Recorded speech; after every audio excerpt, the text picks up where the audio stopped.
waktunya ganti aki.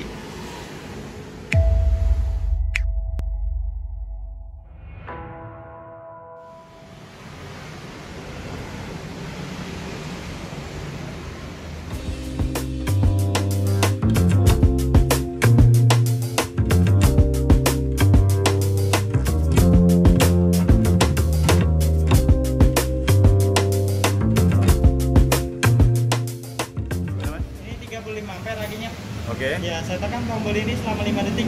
Oke. Jika jarum turun ke hijau, kondisi aki masih bagus. Ya. Kuning artinya lemah, merah artinya soal. Oke. Nah, 1, 2, 3, 4, 5. Indikasinya di kuning. Sudah Ya. mulai lemah. Ya. Akinya udah mulai lemah. Nanti kalau misalkan dia ini masih agak berat di starter. Oke, ya udah deh. Hajar ya, MF ya. Siap, Pak. Dia kan yang kodenya NZ40 berapa? 40 ZL, Pak. ZL ya? Iya, Pak.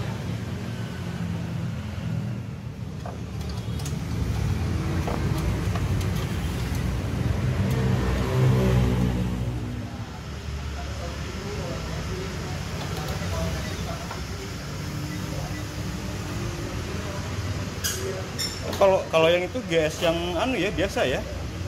Yang itu yang hybrid atau yang cair tuh? Ini yang premium yang biasa. Oh, biasa. Oke.